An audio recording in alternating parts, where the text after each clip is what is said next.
Hello everyone. About 70% of the friends who watch my videos are not subscribed, and I would be very happy if you did. I know many of you use these videos to fall asleep, so before you drift off, I'd love it if you could leave a comment letting me know where you're listening from around the world. Story 1. The day had started off like any other, with the usual morning routine of coffee and a brisk walk through the neighborhood. I was eager to return to the comfort of my home, which had become a sanctuary from the chaos of work and daily life. As I approached my front door, I noticed something unusual, a faint, uncomfortable draft. My heart skipped a beat when I saw that the door was ajar. I immediately quickened my pace, my mind racing with thoughts of what could be inside. The lock, usually so reliable, was broken. The once secure barrier had been forced open, leaving the door slightly swinging on its hinges. I froze for a moment, my breath catching in my throat.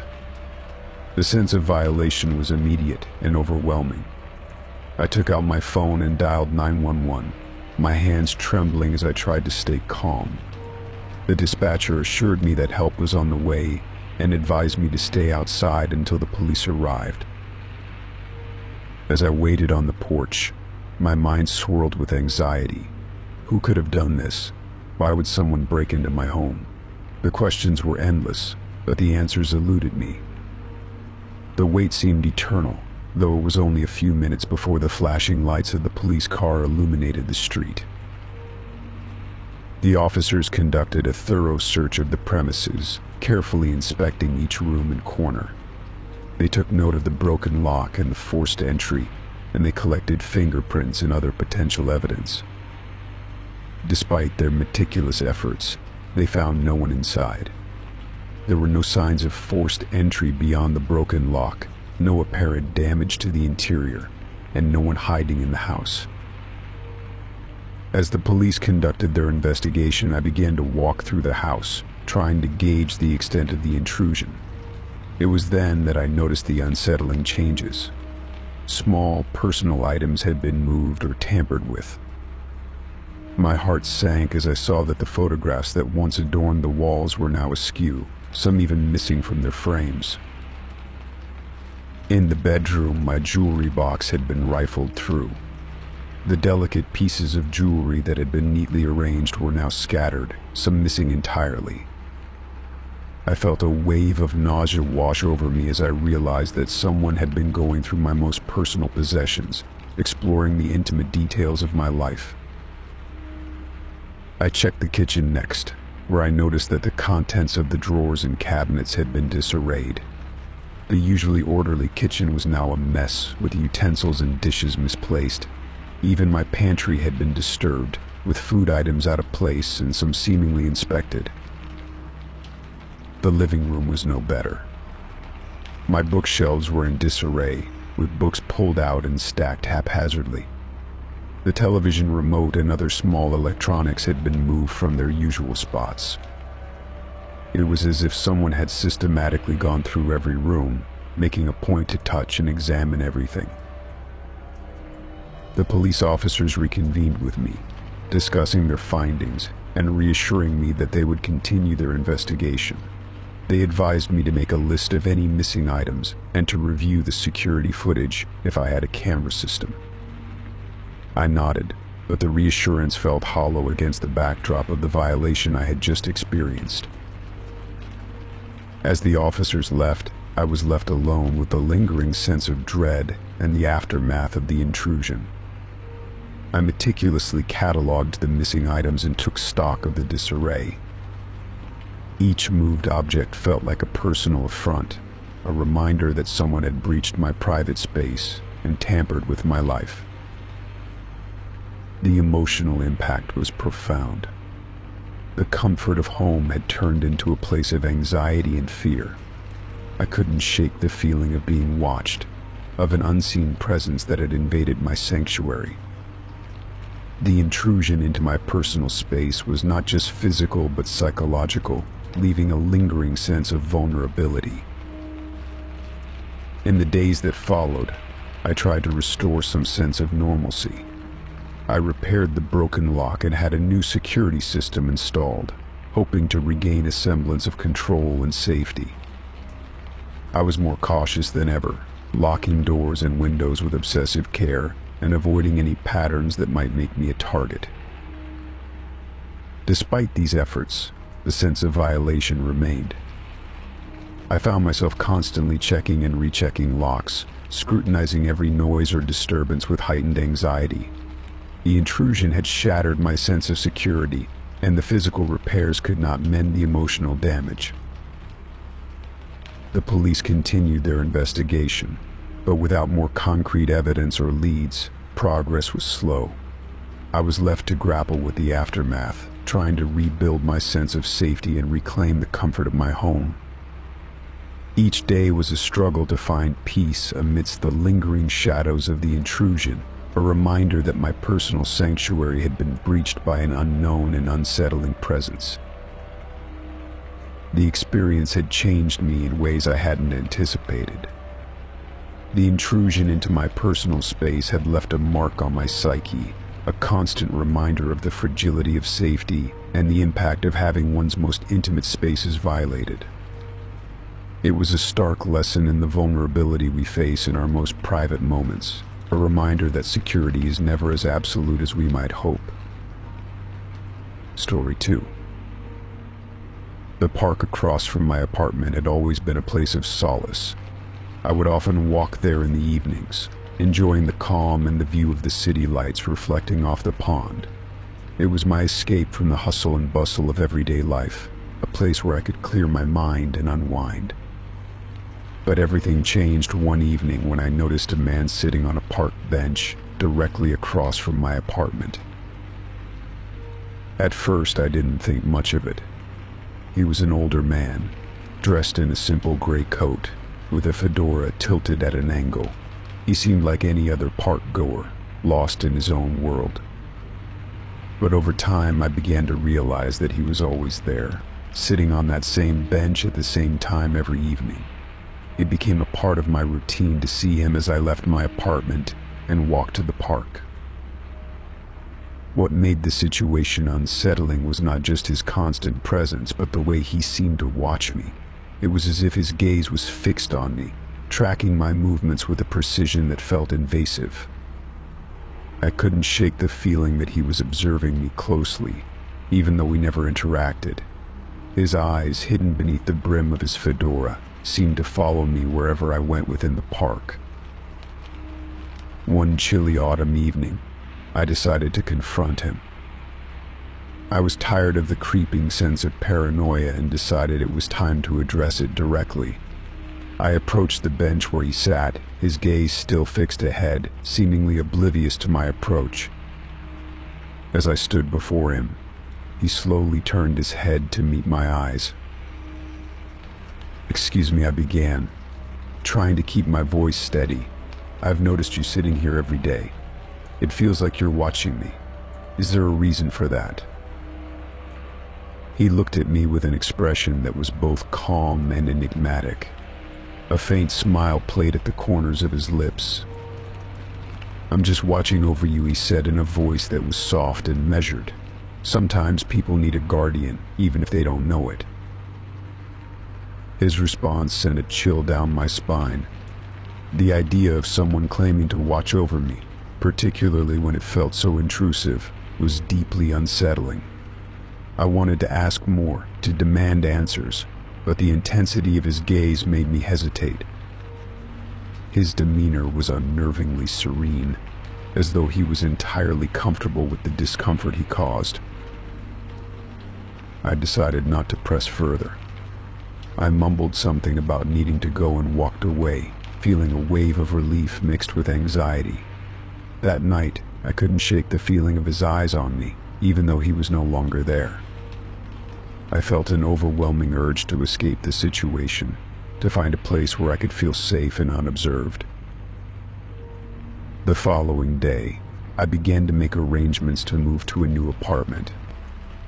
I didn't share my reasons with anyone, fearing that my friends and family would think I was overreacting. I simply told them that I wanted a change of scenery. The process of packing and organizing was a distraction, but the thought of leaving the unsettling presence behind gave me a sense of urgency. The move was exhausting but exhilarating. I found a new place in a different part of the city, far from the park and a man who had intruded on my sense of security. I hoped that a fresh start would help me shed the lingering feeling of being watched. The first few nights in the new apartment were peaceful. I settled in, enjoyed the new surroundings, and began to relax. But despite the change in environment, the sense of unease never fully dissipated. I still felt like someone was watching me, even though there was no one around. The anxiety that had plagued me in the old apartment seemed to follow me, like a shadow that refused to leave. I tried to rationalize it. Perhaps it was the result of the paranoia that had built up over the months. I had been so on edge, so attuned to the idea of being observed, that the feeling had become a persistent companion. I started to question whether the man had been real or just a figment of my imagination, a manifestation of my fears. As the weeks went by, the sensation of being watched began to wane, but it never entirely disappeared. I found myself double-checking locks and curtains, constantly aware of every sound and movement in my new apartment. The experience had left me more cautious and less trusting of the world around me. I avoided returning to the old park, and I rarely ventured out in the evenings, opting instead to stay indoors where I felt safe. The man on the bench became a ghost of my past, a reminder of the unsettling experience that had driven me to seek a new beginning. Despite the new apartment and the change of scenery, I couldn't shake the feeling that the man's presence had left a mark on me. The idea of someone watching me, even with the guise of being a guardian, had altered my perception of safety and trust. I realized that the feeling of being watched was no longer tied to a specific location or person, but had become a part of my psyche. In the end, I had moved away from the park and the mysterious man, but the emotional residue of that experience stayed with me. It had taught me to be more aware of my surroundings and to question the nature of security and privacy. The man's unsettling smile and cryptic words remained a haunting reminder of how deeply unsettling it can be to feel observed, even by someone who claims to be watching over you. Story 3. The first time I heard it, I dismissed it as a trick of the mind. I had recently moved into a charming but old house on the outskirts of town. The place had character, with creaky wooden floors and high ceilings that made it feel spacious and somewhat grand. I was living alone, a decision I had made to enjoy some solitude and peace after a particularly stressful period at work. That first night, as I settled into my new home, I was surprised by how quiet it was. The usual hum of the city seemed miles away, and the only sounds were the occasional creak of the house settling. But just as I was about to drift off to sleep, I heard a faint, rhythmic sound coming from somewhere in the house. It was so subtle at first that I thought it might be the old pipes or a draft playing tricks on me. Over the next few nights, however, the sound grew more distinct. It started as soft, muffled footsteps that seemed to echo through the empty rooms. The footsteps would appear sporadically, and each time I would get up and check the house, finding nothing out of the ordinary. The windows and doors were securely locked, and the house was as empty as I had left it. As the days turned into weeks, the footsteps became more persistent. It was no longer just a faint sound, it felt like someone was walking through every room of the house, pacing back and forth. The sound seemed to follow a pattern. Sometimes it would start in the hallway, move to the kitchen, and then to the bedrooms. I began to dread the nights, knowing that I would be kept awake by the constant, eerie sound. One particularly unsettling evening, as I was watching television in the living room, the footsteps began. They started softly, but soon became louder and more pronounced. I could hear them coming closer and closer, making their way through the house. I paused the TV and listened intently, the anxiety tightening in my chest. The footsteps continued, moving through the house with a deliberate, almost purposeful rhythm. Determined to find the source of the noise, I grabbed a flashlight and made my way through the house. I checked every room, every closet, and every nook and cranny, but found nothing out of place. The house was as empty as ever. I checked the windows and doors again, convinced that there must be some rational explanation, but everything was secure, and there were no signs of intrusion. The sound continued to haunt me. It became a nightly ritual to check the house before going to bed, and I even installed a few additional locks on the doors, thinking that perhaps they would provide some sense of security. Despite my efforts, the footsteps persisted, always just out of sight but never quite disappearing. My friends and family were sympathetic but skeptical when I told them about the noises. They suggested that it might be the house settling or perhaps my imagination playing tricks on me. I wanted to believe that it was just a figment of my imagination, but the sounds were too consistent, too real, to be dismissed so easily. One night, I decided to stay up and document the sounds. I set up a voice recorder in the hallway where the footsteps seemed to be most prominent and waited. As the hours passed, I could hear the footsteps on the recording, clear and distinct. The recording also captured a faint whispering, though it was too indistinct to make out any specific words. Listening to the playback only heightened my sense of dread, confirming that the sounds were not just in my head. Desperate for answers, I contacted a local paranormal investigation group. They came to the house with their equipment, setting up cameras and recording devices throughout the property. They spent a night in the house documenting the sounds and conducting their investigation. Their findings were inconclusive, with the equipment picking up only the usual creaks and groans of an old house.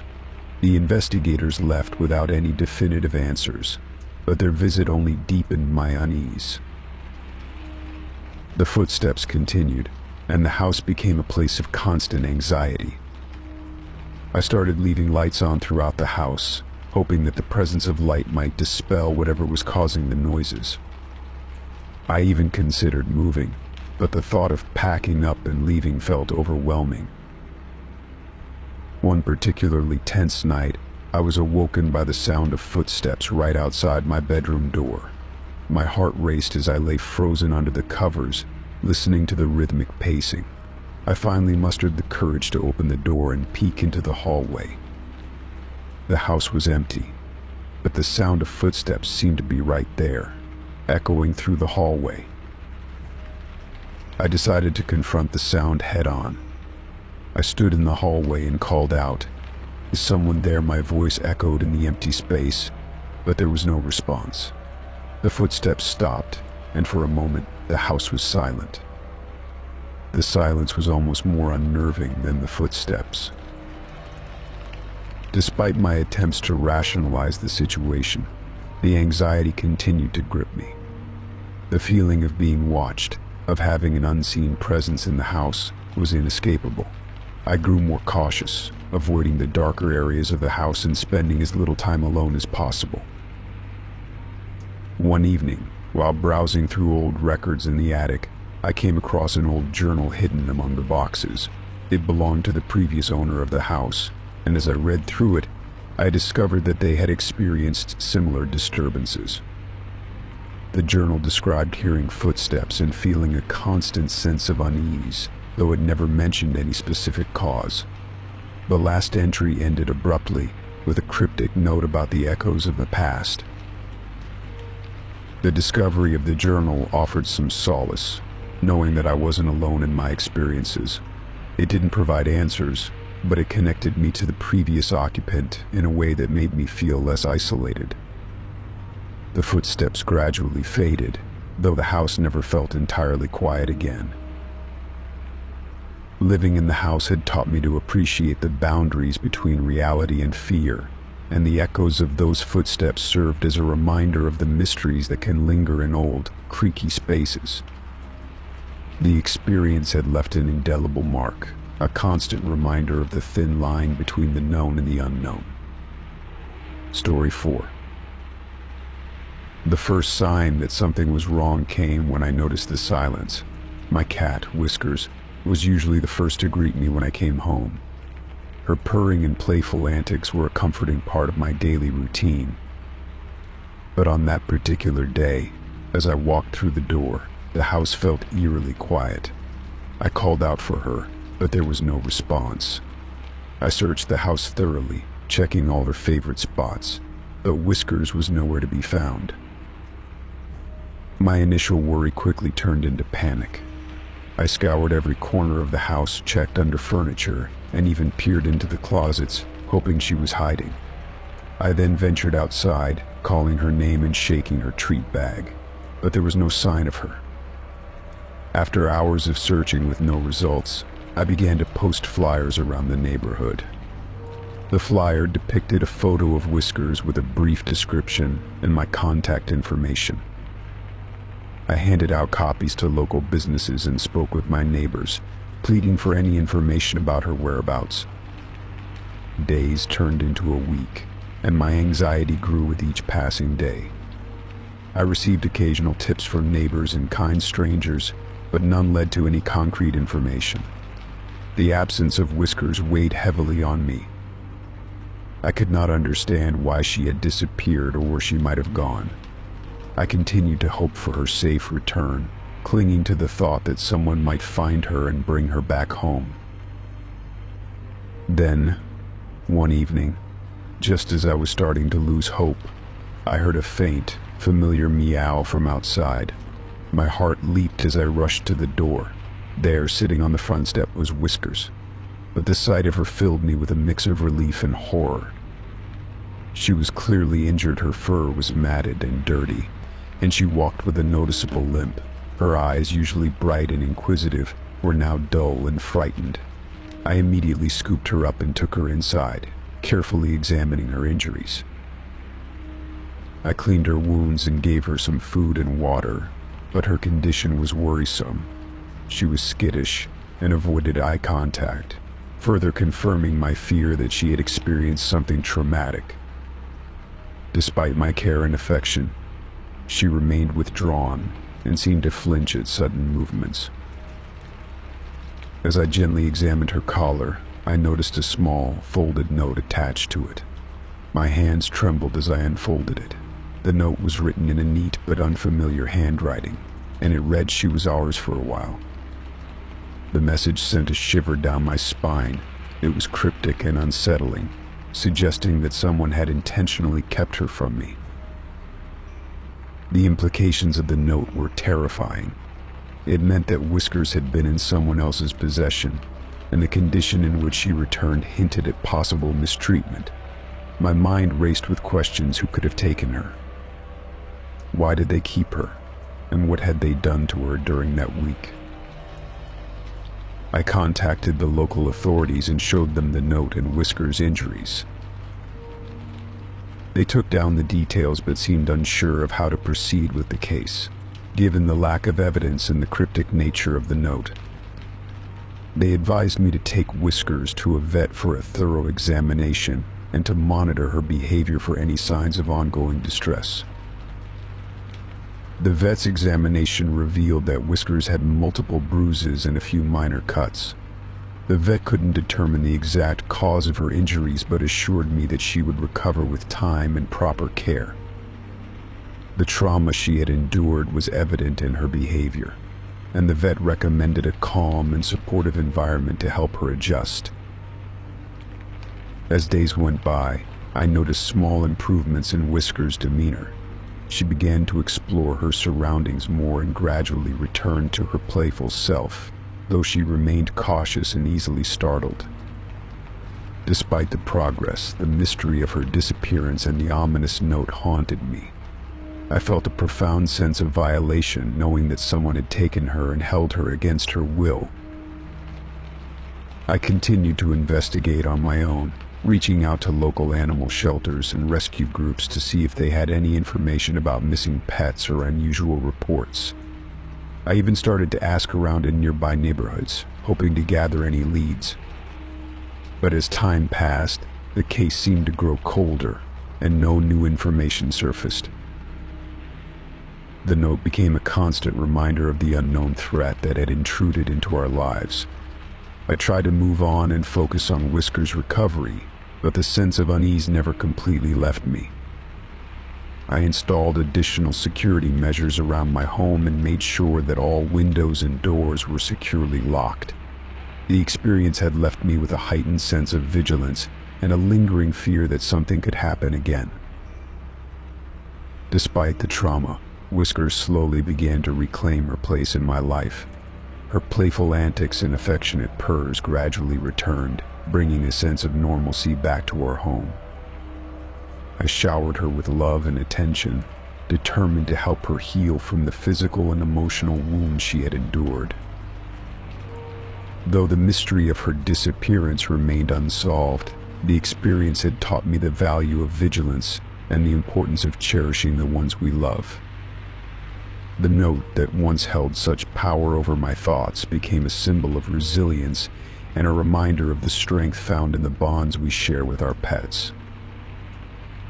Whisker's return was a bittersweet reminder of the unknown dangers that lurk in the world, but it also reaffirmed the strength of our connection and the importance of never giving up hope. As she nestled into her favorite spot on the couch, I felt a profound sense of gratitude and a renewed commitment to keeping her safe. The mystery of her disappearance may never be fully resolved, but the love and care I provided her would always be a constant, unwavering presence in her life. Story 5. It was an ordinary Saturday morning when I accidentally knocked over my bathroom mirror. It shattered into 1,000 tiny pieces, scattering across the tile floor with a cacophony of tinkling glass. I stood in stunned silence, the sharp fragments glittering like cruel confetti. The mirror had been a fixture in the small, dimly lit bathroom for years, and its sudden destruction left me feeling unsettled. Cleaning up the mess was a tedious task. I carefully gathered the shards, mindful of the potential for injury, and disposed of them. Once the room was free of glass, I turned my attention to replacing the mirror. It was an inconvenience, but it seemed like a simple fix. I ordered a new mirror online, choosing a sleek, modern design that would fit the space perfectly. Days passed, and the new mirror arrived. I was relieved to see the delivery man carrying it up to my door. He handed me the package with a terse smile and disappeared quickly, as if eager to be done with the delivery. I tore open the box, revealing the pristine mirror encased in protective padding. Along with the mirror was a note from the delivery service: "Hope this one doesn't crack." The note, with its casual yet ominous tone, sent a shiver down my spine. I dismissed it as a strange joke or a coincidence, the kind of dark humor you sometimes encounter in unexpected places. I hung the new mirror on the wall, admiring its clean, reflective surface. The bathroom felt brighter and more open with the new addition. For the first few days, everything seemed normal. But as time went on, I began to experience an unsettling feeling whenever I looked into the mirror. It was as if the reflective surface was hiding something just beyond my sight. Each time I caught my own reflection, a chill would run down my spine. I couldn't shake the feeling that someone or something was watching me from the other side. I tried to rationalize this sensation. Perhaps it was merely a psychological effect, the result of having been so recently shaken by the old mirror's breakage. But the discomfort persisted. I found myself avoiding the bathroom, and when I did enter, I would quickly avert my gaze from the mirror. The feeling of being watched grew stronger each day. The cracks from the old mirror had not been completely cleaned up, and despite my efforts to sweep away the broken glass, I knew some shards had probably been missed. I wondered if these remnants were causing the uneasy feeling, or if there was something more to the note and the new mirror. One evening, After a particularly unsettling day, I decided to investigate further. I carefully examined the area around the old mirror's former location. The tile floor was clean, but I noticed a small, dark spot near the corner of the room. I hadn't seen it before, and it seemed to be a remnant of the shattered glass. I picked up a flashlight and scrutinized the spot, but it appeared to be just a smudge. Determined to find a logical explanation, I decided to clean the area thoroughly. I used a vacuum cleaner with a nozzle attachment, making sure to get into every crevice. I also checked the wall behind where the old mirror had been, but it was solid and undisturbed.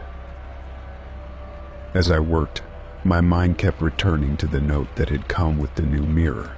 It seemed so innocuous yet oddly foreboding. I couldn't help but feel that there was something more behind it.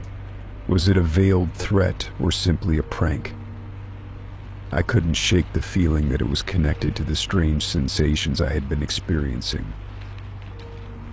That night, as I lay in bed, I was haunted by vivid dreams. I dreamed of shadows moving behind the mirror, of eyes peering out from the glass. I awoke in a cold sweat, the discomfort from the dreams spilling over into my waking life. I decided to seek help, reaching out to friends and family, but they all dismissed my fears as the overactive imagination of someone who had recently experienced a minor trauma. Feeling desperate, I reached out to a local paranormal investigator. I explained the situation, including the note, the strange feeling, and the persistent unease. The investigator agreed to visit and take a look, intrigued by the unusual circumstances. When the investigator arrived, they conducted a thorough examination of the bathroom and the new mirror. They used various tools and techniques to check for any anomalies, including electromagnetic readings and thermal scans. To my relief, they found no evidence of anything supernatural or unusual. The mirror was simply a mirror, devoid of any hidden threats or malevolent forces. Despite the investigators' findings, the sense of unease did not fully dissipate. I continued to feel as though I was being watched whenever I looked into the mirror. The investigator suggested that the psychological impact of the incident, combined with the unsettling note, might be contributing to my ongoing discomfort. I took their advice to heart and tried to focus on moving past the experience. I made a conscious effort to use the bathroom more regularly and to avoid letting the mirror's presence affect me. I also tried to engage in activities that would help distract me from the lingering feelings of unease. Over time, the intensity of the fear gradually lessened, though it never completely disappeared. The new mirror remained a source of discomfort, but I learned to manage my anxiety and face the mirror with more confidence. I kept the note and the remnants of the old mirror in a box, a reminder of the strange and unsettling experience. The incident taught me about the power of suggestion and the ways in which our fears can shape our perceptions. While the mirror itself was not sinister, the combination of a broken past and an ominous message had created an environment ripe for anxiety. I learned to confront my fears and to recognize that sometimes the most unsettling things are those that exist solely in our minds. Story 6. Inheriting the old house from a distant relative was a curious twist of fate. The house, a sprawling Victorian mansion nestled at the edge of a quiet town, had been in the family for generations, though I had never visited it before. The estate was passed down to me after my great-uncle's passing, and I decided to take a break from my hectic life to explore and possibly restore the old place. The mansion had a charm that was both grand and forlorn. Its creaking wooden floors and ornate, dusty furnishings spoke of a bygone era. As I began to sort through the house, I found myself fascinated by its history and the stories it might hold. One day I ventured into the attic, a vast, dimly lit space filled with forgotten relics and cobwebs. Amidst the clutter I discovered a door, barely noticeable behind a stack of old trunks and faded drapes. The door was peculiar. Unlike the other doors in the house, it was unusually solid and appeared to be reinforced with heavy bolts. The bolting mechanism was on the inside, suggesting that the room had been secured from within. My curiosity was piqued. What secrets or treasures could lie behind such an impenetrable barrier? Determined to uncover the mystery, I tried to pry open the door using various tools I had on hand. My efforts proved fruitless. The bolts were stubborn, and no amount of force seemed to budge them. Frustrated, I decided to call a locksmith, hoping their expertise would unlock the secrets hidden behind the door. When the locksmith arrived, I led him to the attic and showed him the locked door. He examined the bolting mechanism with a professional's eye and began working on it with a set of tools that clinked and whirred with a practiced rhythm. As he worked, he made small talk, but my mind was preoccupied with the possibilities of what lay beyond the door. I could feel a mix of excitement and unease as I awaited the moment when the door would finally open. After an hour of meticulous work, the locksmith stepped back and wiped his brow. "All right," he said. "Let's see what's inside." With a turn of the handle and a gentle push, the door creaked open, revealing the room beyond. To my astonishment, the room was completely empty. There was no furniture, no boxes, not even dust. The space was as barren as the day it was built. The walls and floor were bare, and the emptiness of the room was almost unsettling. The locksmith looked around, puzzled. "That's strange," he remarked. "It's as if nothing was ever stored here." I couldn't shake the feeling of dread that settled over me. The absence of anything in the room felt wrong, like a void that held a presence of its own. I stood there for a moment, absorbing the eerie silence that seemed to echo off the empty walls. The mystery of why the room had been locked away, and what had prompted someone to secure it so tightly, weighed heavily on me. The locksmith, sensing my discomfort, packed up his tools and left. I remained in the attic, staring into the empty room. I felt a chill that had nothing to do with the cold draft from the attic's open windows. The emptiness was palpable, and I couldn't shake the feeling that I was missing something crucial. As the days went by, I became increasingly obsessed with the room. I scoured the house for any clues that might explain why it had been locked away. I searched through old papers and dusty boxes, hoping to find a journal or letter that might shed light on the mystery. But all my efforts proved fruitless. The house seemed to hold its secrets tightly, revealing nothing more than its aging furnishings and cobweb-covered corners. I began to experience strange occurrences. At night, I would hear creaks and groans from the attic, as though something was shifting or moving within the empty room. I would wake up to the sound of footsteps echoing through the house, only to find nothing when I investigated. The sense of being watched grew stronger, and I could no longer ignore the feeling that something was profoundly wrong. Determined to get to the bottom of the mystery, I decided to investigate the history of the house.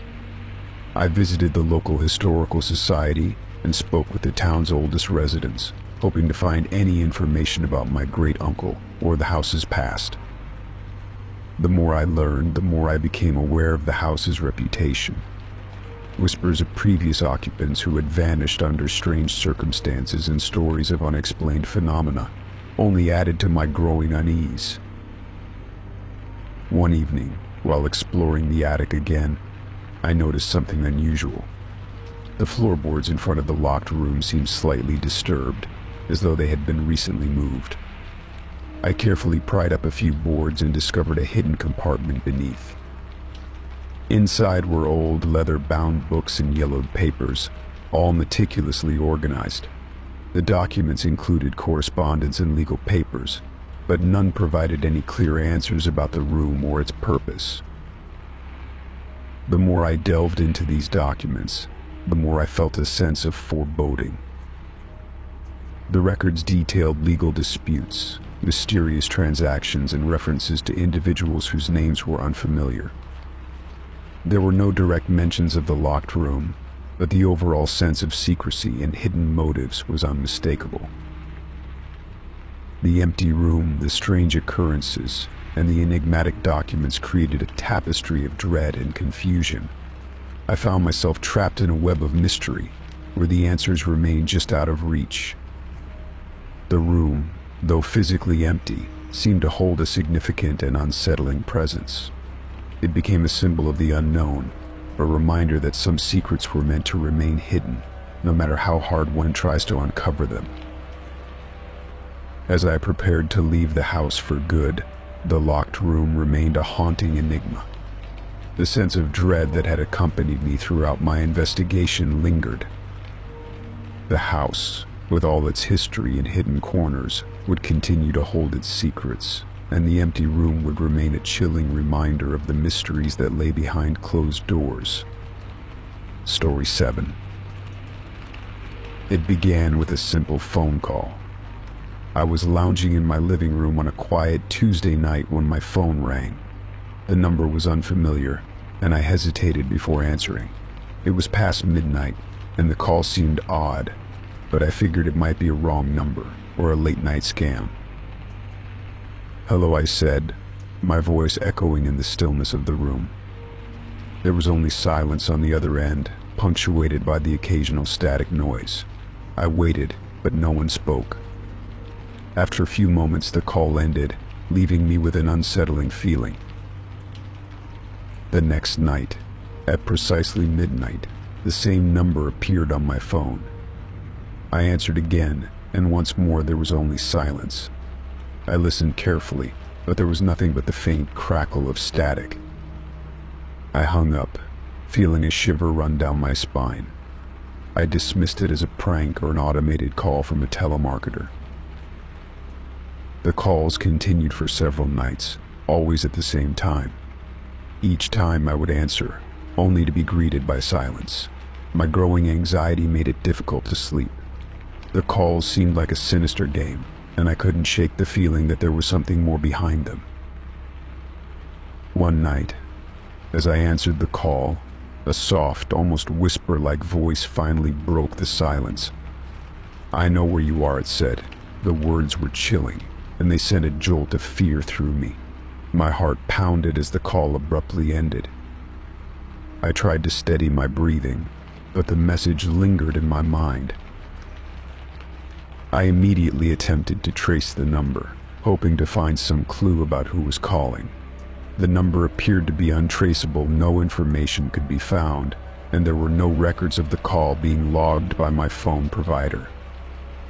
The frustration added to my anxiety.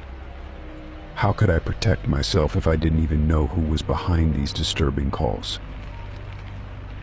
The next few nights, I grew increasingly paranoid. I tried to stay awake, hoping to catch the caller in the act, but exhaustion would eventually overtake me. The calls came with clockwork regularity, always at midnight. The eerie message, "I know where you are," seemed to echo in my mind, making it difficult to focus on anything else. I considered changing my phone number, but I was concerned that the caller might find other ways to reach me.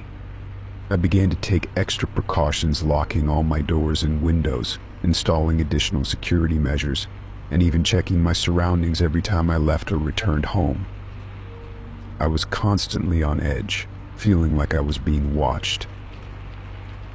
One particularly sleepless night, as the hour approached midnight, I sat in the dimly lit living room, clutching my phone. The minutes ticked by slowly, and as the clock struck midnight, the phone rang. My heart raced as I answered. The silence on the other end was deafening, but then the whisper came again, "I know where you are." This time I heard something else, a faint background noise, like the murmur of voices or the rustling of papers. I tried to discern any details, but the noise was too faint and distorted. The call ended abruptly, leaving me more unsettled than ever. Desperate for answers, I reached out to the police. I explained the situation, providing them with details of the calls and the unsettling message. They took my report seriously and assured me they would look into it. They advised me to document any further calls and to remain vigilant. Their reassurance did little to ease my anxiety, as the feeling of being stalked and observed lingered. The calls continued for several more nights, but then, almost as abruptly as they had started, they stopped. The midnight ring ceased, and the silence was both a relief and a source of new anxiety. I no longer had the unsettling messages, but the fear of someone knowing my every move remained. The lingering sense of paranoia made it difficult to feel safe in my own home. I continued to take precautions, though the calls had stopped. I remained cautious and aware of my surroundings, always feeling like someone might be watching me. The experience had left a lasting impact, a reminder of how easily our sense of security can be shattered. Looking back, I often wondered about the identity and motive of the caller. What did they want? Why did they choose to contact me in such a disturbing manner? The unanswered questions only added to the unease that had taken hold of me.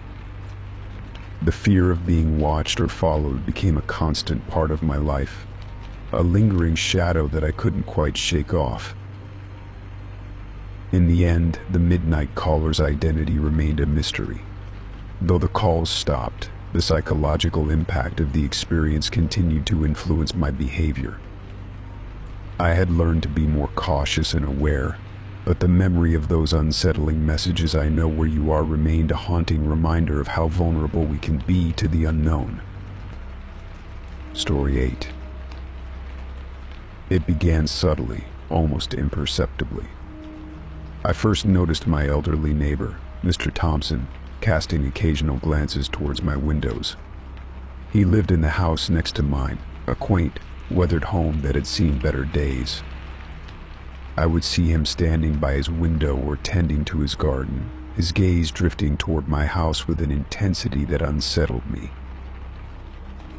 At first, I tried to dismiss it as a harmless quirk of his aging mind. After all, it was not uncommon for people to be curious about their neighbors. But over time, his behavior grew increasingly noticeable. Whenever I caught him staring through my windows, his reaction was always the same. He would quickly avert his eyes, pretending to be engrossed in some task. The pretense was transparent, and his furtive glances made me uneasy. One evening, as I was relaxing in my living room, I caught him peering through the small gap in my partially opened blinds. My heart raced as I saw him standing just outside his front door, his eyes fixed on my window. I had to confront him. I marched over to his porch, my nerves frayed and my heart pounding. "Mr. Thompson," I called out as I approached. He looked up with a start, a mixture of surprise and guilt etched on his face. "Is there something I can help you with? I've noticed you've been looking into my windows quite a bit lately." His initial response was a flurry of apologies. "Oh dear, I'm so sorry if I've made you uncomfortable. I didn't mean to intrude or make you feel uneasy." I tried to gauge his sincerity. "Then why have you been watching my house? It feels like you're monitoring me." He shuffled his feet and glanced away, his demeanor shifting from apologetic to defensive. "I assure you it's nothing like that. I've been just a little worried about you. I see you're home alone a lot, and with all the recent news about break-ins and such, I wanted to make sure you were safe." His explanation seemed implausible, especially given his habit of peeking through the windows. I wanted to believe him, but the feeling of being constantly observed had already taken root. His reassurances did little to quell my anxiety. Over the next few days, his behavior did not change. Whenever I glanced outside, I would often catch him in his yard or near his window, his eyes flickering toward my house.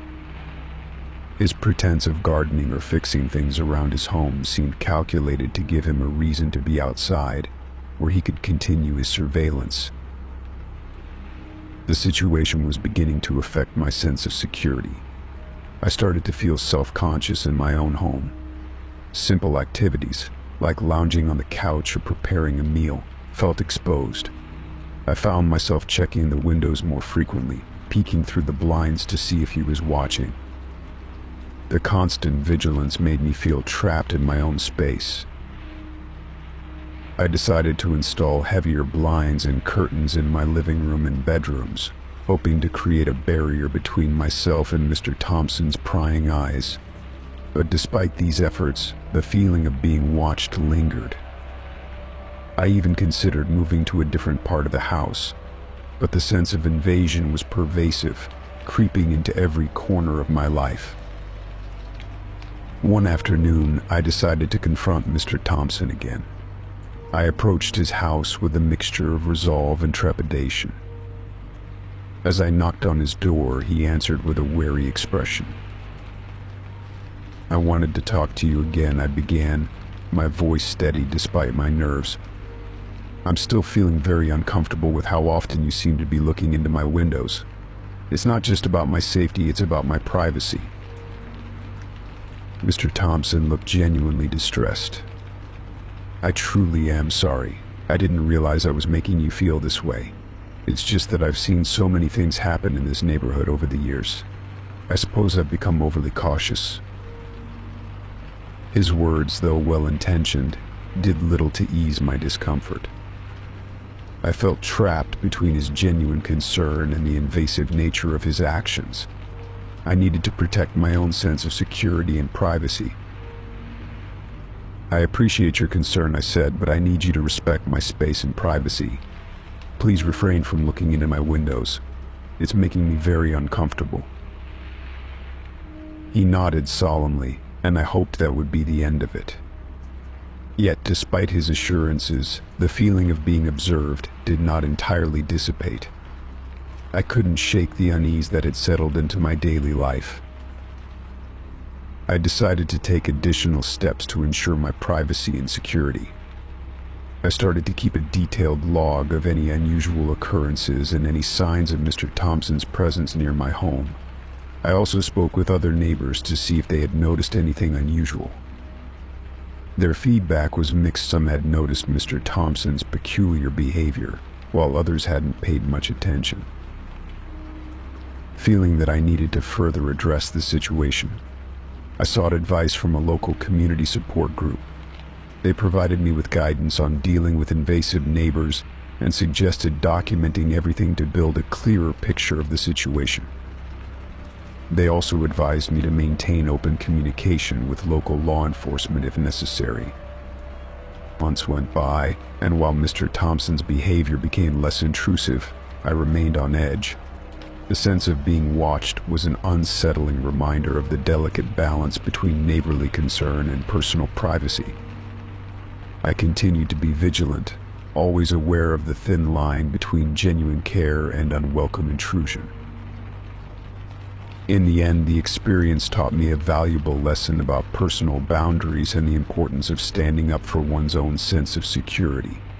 It also highlighted the complexities of human interactions and the ways in which well-meaning actions can sometimes cross into discomforting territory. Despite the resolution, the echoes of that unsettling feeling lingered, a reminder of how deeply personal privacy can impact our sense of well-being. Story 9. It began subtly, almost imperceptibly. I first noticed the issue with my home security system one evening while checking the live feed on my phone. The usual clear, crisp images of my home were replaced with odd, distorted visuals. The cameras seemed to flicker between different angles, showing bizarre, overlapping scenes of rooms and hallways. At first I chalked it up to a temporary glitch or a minor technical hiccup, but as days passed, the problem persisted, growing more unnerving with each passing hour. I called the security company, and a technician arrived promptly to inspect the system. He spent several hours checking the wiring, recalibrating the cameras, and updating the software. He assured me that everything was in order, and that the issue should be resolved. I felt a sense of relief, albeit short-lived. The next day, as I reviewed the footage from the previous night, My sense of unease returned. The recording showed scenes from my home, but with an unsettling twist. The images were distorted, as if viewed through a warped lens. Objects and furniture appeared strangely out of place, and shadows seemed to move in unnatural ways. The most disturbing aspect was that the footage showed what appeared to be someone moving around my home while I was away. I replayed the footage multiple times, trying to make sense of the eerie scenes. There were moments when the figure was barely visible, just a fleeting shadow or a blurry shape, but there were also clearer instances where I could make out a vague silhouette. The figure moved deliberately, exploring my living room, kitchen, and even my bedroom. My heart raced as I realized that someone had been inside my home, intruding into my private space. I called the security company again, describing the new problems in the unsettling footage. They sent another technician, who seemed puzzled by the ongoing issues. He replaced some of the hardware and ran more diagnostics, but couldn't find a definitive cause for the malfunction. He assured me that he had fixed the problem, but the strange images continued to appear, and the system never fully returned to normal functionality. Feeling increasingly anxious, I decided to hire an independent security consultant to investigate further. The consultant examined the system with a fine-toothed comb, searching for any signs of tampering or interference. He found nothing conclusive, but suggested that the problem could be due to interference from a third-party device or a sophisticated hacking attempt. The thought that someone might have access to my system from outside my home was chilling. Despite the consultant's efforts, the issues with the security system persisted. The distorted footage and strange images continued to appear, making it difficult to trust the system. I became hyper-aware of my surroundings, constantly checking and rechecking the cameras, but the feeling of being watched never fully dissipated. The malfunctioning system had a profound impact on my sense of security. I found myself jumping at every little noise and scrutinizing every shadow. The idea that someone might have been inside my home, viewing my private moments, was deeply unsettling. I began to question whether I was being targeted or if there was something more sinister at play. In an attempt to regain control, I installed additional locks and security measures around the house. I even started carrying a personal alarm and taking extra precautions whenever I left or returned home.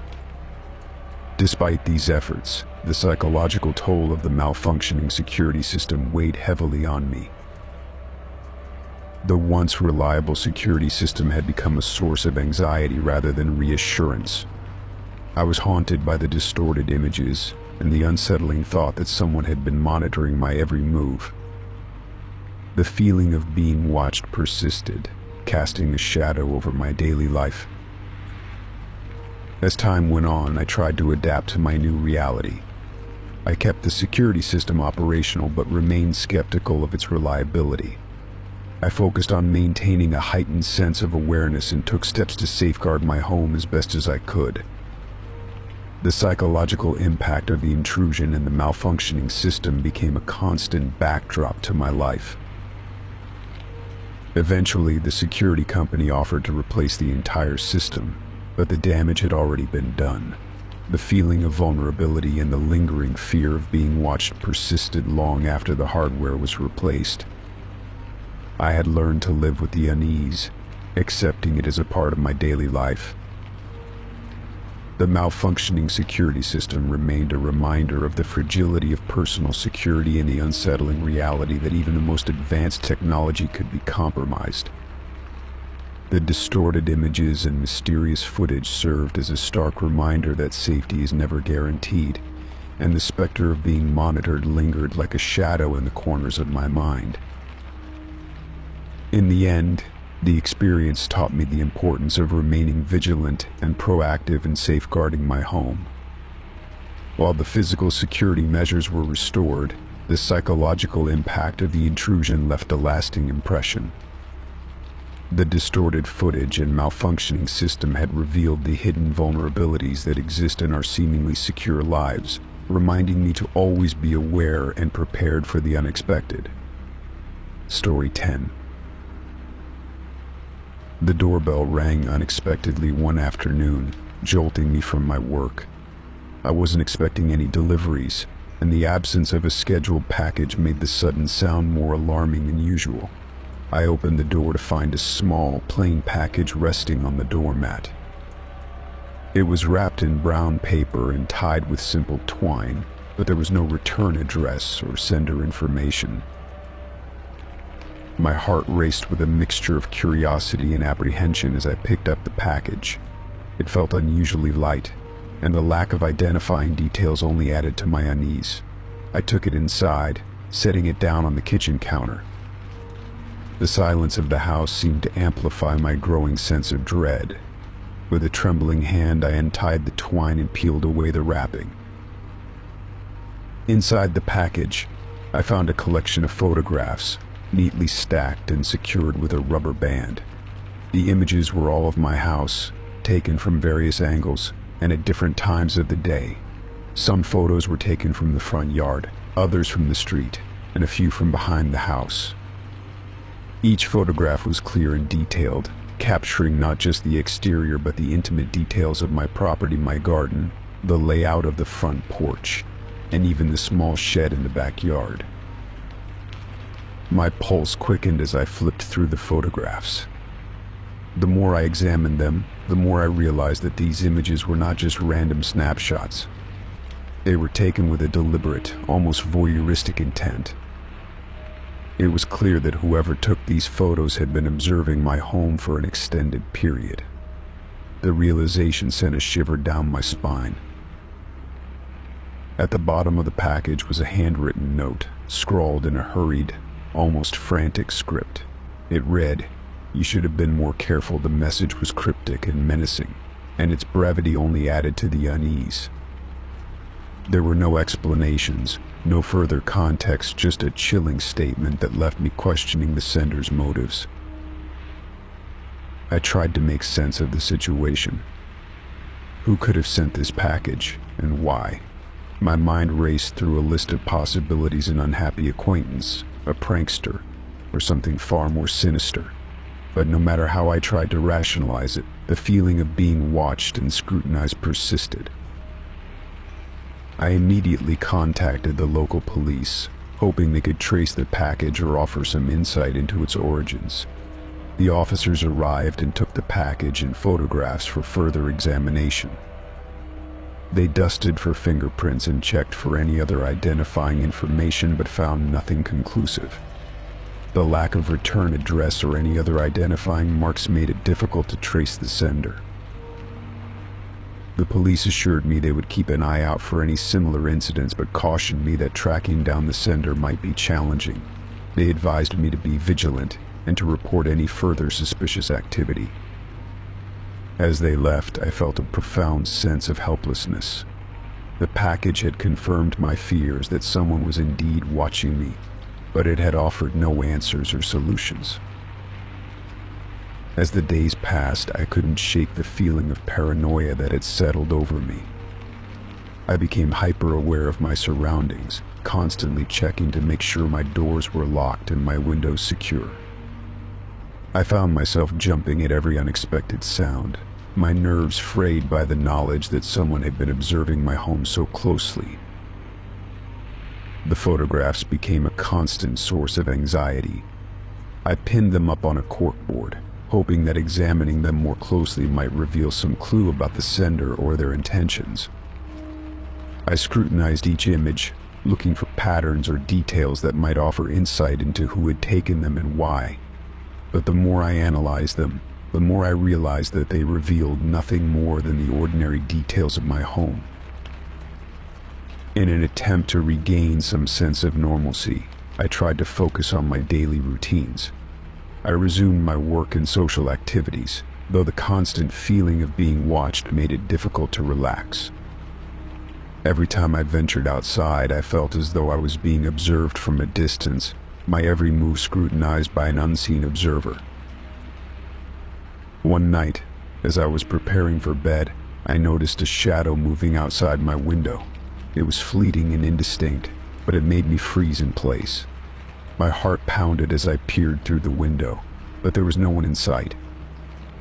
I scanned the area around my house, looking for any sign of an intruder, but the night was quiet and still. The unsettling feeling of being watched continued to gnaw at me. I started receiving anonymous phone calls, each one silent and brief. The calls always came at odd hours and ended as soon as I answered. The pattern of these calls matched the eerie nature of the package: silent, intrusive, and deeply unsettling. I began to question my own sanity, wondering if my fear and paranoia were playing tricks on me. I sought the help of a therapist, hoping that talking about my experiences might help me make sense of the situation and regain a sense of control. My therapist listened attentively and offered reassurance, but the fear and anxiety remained. Despite the passing weeks, the package and its cryptic message continued to haunt me. I felt as though I was living in a state of constant vigilance, unable to escape the feeling that someone was always watching, always waiting. The lack of answers and the persistent feeling of being observed created a psychological weight that I struggled to bear. One day I received a letter in the mail from the police, informing me that they had been unable to make any progress in the investigation. The letter was polite but disappointing, offering no new leads or information. The words seemed to echo my own feelings of frustration and helplessness. As time went on, the intense fear gradually subsided, though the sense of unease lingered. The package and its contents had left an indelible mark on my life, reminding me that even in the safety of my own home, the specter of being watched could intrude. Though I tried to move on and reclaim a sense of normalcy, the shadow of that package remained, a haunting reminder of a breach of privacy that had forever altered my sense of security. Story 11. For weeks, a strange ritual had unfolded outside my front door. Each night at exactly 3 a.m., a persistent knocking would echo through the stillness of my home. The sound was a rhythmic and unnervingly consistent rapping, like an insistent, ghostly visitor with no intention of leaving. The pattern never varied: 3 sharp knocks, a pause, then another 3 knocks. It was as if some unseen entity was bound by a precise schedule. At first, I tried to dismiss it as a product of my overactive imagination. The knocks always came at the same time, disrupting my sleep and leaving me restless. I told myself it was probably just a neighbor playing a prank or some animal tapping at the door. Yet, each night, the sound pierced through the quiet, growing increasingly unnerving. One particularly cold night, as the knocks reverberated through my home, I could no longer ignore the noise. Summoning the last remnants of courage, I crept out of bed and made my way to the front door. My heart pounded as I peered through the peephole, but there was no one there. I hesitated, then cautiously opened the door. The only thing I found was the cold night air and the empty porch, bathed in the dim glow of the street lamp. I stepped outside, scanning the area for any signs of movement. The porch light cast eerie shadows, and the quiet of the street seemed almost oppressive. I checked the front yard and the surrounding bushes, but there were no footprints or signs of tampering. The door was undamaged, and nothing appeared to be out of place. Despite the lack of evidence, the knocking continued each night. I grew increasingly anxious, my nerves frayed by the relentless disturbance. I began to wonder if someone was intentionally trying to unsettle me. I took precautions, adding an extra lock to the door and installing a security camera. I hoped that if there was someone out there, the camera would capture them, and the added security might offer some peace of mind. But each night, when the clock struck 3 a.m., the knocking would resume. I reviewed the footage daily, but the camera showed nothing unusual, just the empty porch and the darkness of the night. It was as if the knocking was a malevolent force that knew exactly how to elude capture. a presence that defied logic and reason. My sleep deprivation began to take its toll. I grew irritable and on edge, haunted by the relentless knocking. I tried to find solace in the daytime, but the fear of the nightly disturbance loomed over me like a dark cloud. I became increasingly isolated, avoiding social interactions and focusing solely on the fear that had gripped me. After weeks of enduring the torment, I reached a breaking point. The knocking was not just an inconvenience, it was a psychological assault that had left me feeling violated and unsafe in my own home. The once comforting sanctuary had become a prison of anxiety, and I realized that I could no longer tolerate the intrusion. With a heavy heart and a sense of resignation, I made the decision to move. The prospect of starting over in a new place seemed like the only way to escape the haunting rhythm that had consumed my life. I packed my belongings and left the house, hoping that a change of scenery would bring relief and a sense of normalcy. As I drove away from the house, I glanced back one last time, feeling a mixture of relief and apprehension. The thought of leaving behind the oppressive presence that had haunted me was a small comfort, but the fear of being stalked stayed with me. The unsettling memories of the knocking were not easily forgotten, and the experience had left an indelible mark on my psyche. In the weeks that followed, I settled into my new home, trying to rebuild my life and regain a sense of security. The nightly knocks had ceased, replaced by the quiet hum of a new environment. Despite the physical distance from the old house, the psychological impact remained. I found myself wary of the dark, the quiet, and the rhythm of nighttime disturbances. The experience had changed me in ways I hadn't anticipated. I became more vigilant, more anxious about the unknown. The knocking had been more than just a physical disturbance, it was a psychological invasion that had left me feeling vulnerable and exposed. Each night, as I lay in bed, I found myself listening for any sign of an intruder, any hint of the familiar rhythm that had once plagued my life. The fear of being stalked lingered, a shadow of unease that followed me even in my new home. I became hyper-aware of my surroundings, constantly checking and rechecking locks and avoiding patterns that might make me a target. The once simple act of closing my eyes at night became fraught with anxiety, a reminder of the darkness that had once intruded upon my life. Though I tried to move on and find solace in my new surroundings, the haunting rhythm of the knocking remained a part of me.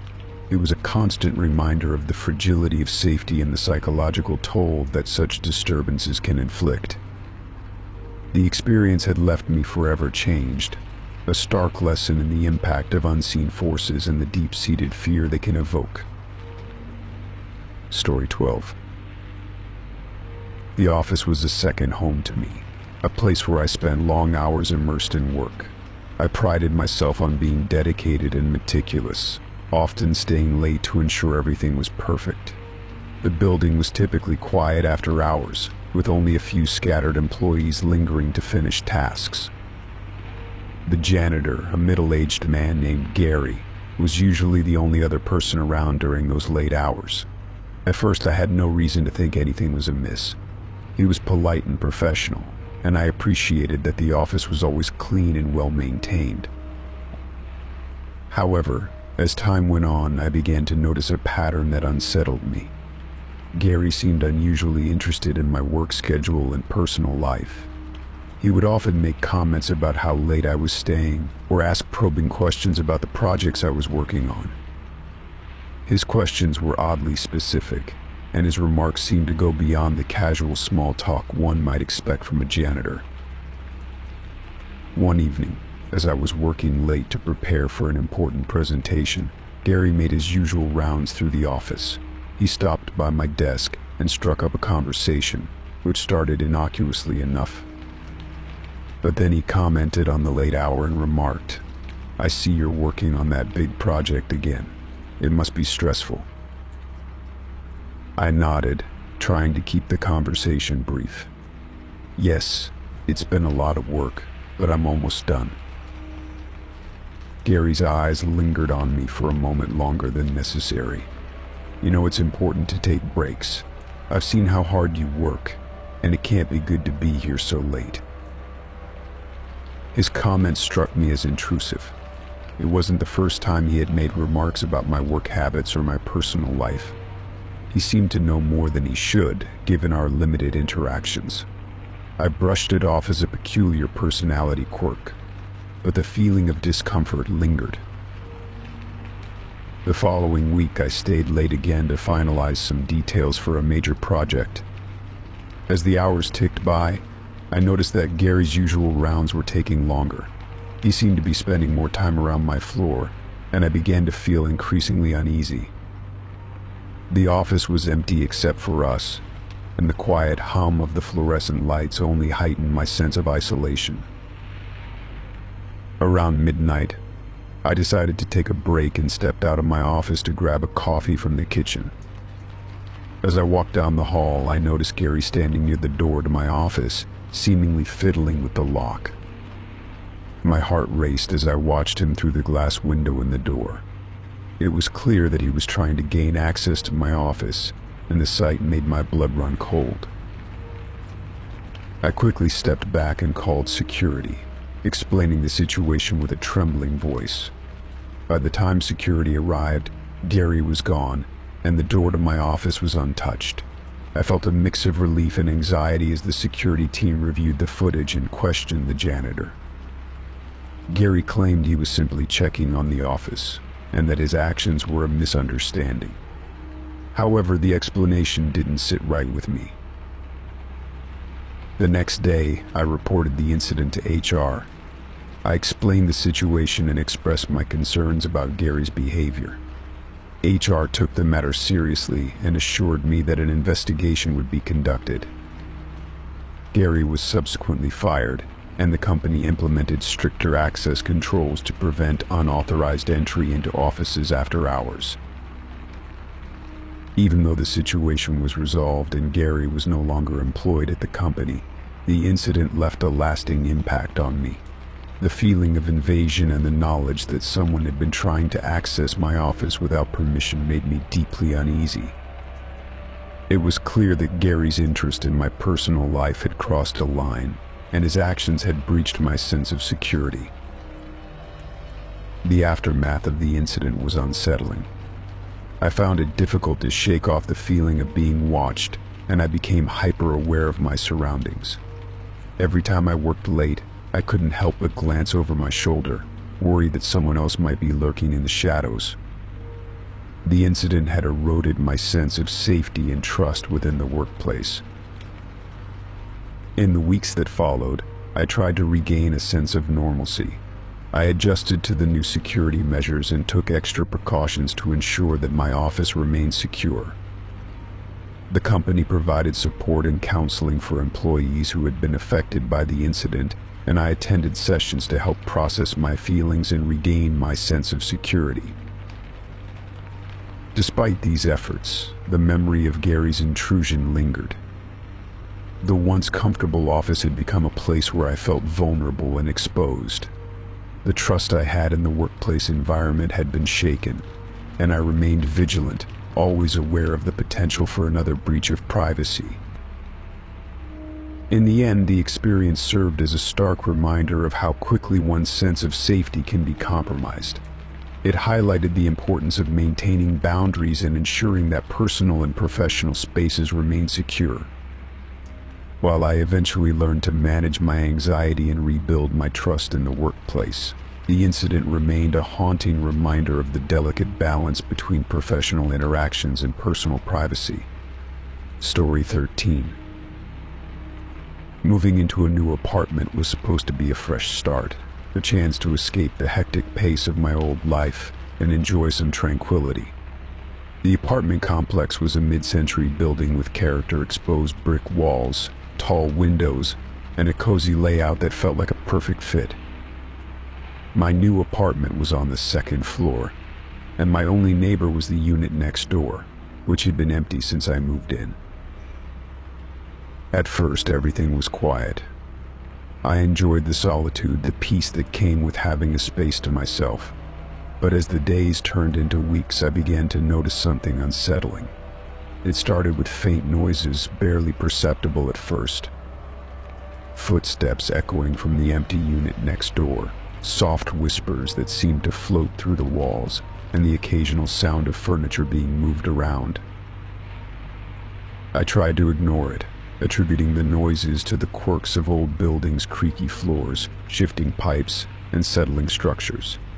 But as the sounds persisted, they grew louder and more distinct. I found myself lying awake at night, straining to hear over the rhythmic ticking of my clock. The whispers became clearer, almost as if they were just on the other side of the wall. The footsteps were no longer subtle but deliberate, as if someone was pacing back and forth. The disturbances were relentless. The sounds would begin around midnight and continue well into the early hours of the morning. I would often wake up startled, my heart racing as I listened to the unsettling noises. I would get out of bed, walk over to the wall, and press my ear against it, trying to discern what was happening. Each time I found nothing but the quiet of my own apartment and the echoes of my own fear. Desperate for relief, I approached the landlord. I described the noises and expressed my growing concern. The landlord, a middle-aged man with a perpetually furrowed brow, assured me that he would look into it. He explained that the neighboring unit had been vacant for a while and promised to investigate. Despite his assurances, nothing seemed to change. The noises continued, and my sleep became more fragmented and troubled. I decided to document the disturbances, hoping that a record of the sounds might help my case. I set up a voice recorder in my bedroom and left it running overnight. When I reviewed the recordings, I was struck by the clarity of the sounds. The footsteps were unmistakable, along with the whispered conversations that seemed to drift through the walls. It was both a confirmation of my experiences and a source of deepening dread. I approached the landlord again, presenting the recordings and pleading for him to address the issue. He listened attentively but remained unconvinced that there was a problem. He suggested that the noises could be attributed to the building's age, or perhaps even to the echoing effects of sound travel in old structures. His dismissive attitude left me feeling frustrated and helpless. As the weeks went on, the disturbances only worsened. The noises grew more intense, with loud thumps and dragging sounds that made it impossible for me to sleep. I began to feel as if I were living in a constant state of paranoia, unable to relax or feel safe in my own home.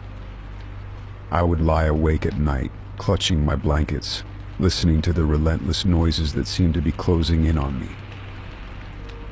One particularly eerie night, the noises reached a crescendo. It was as if a full-blown commotion was taking place next door.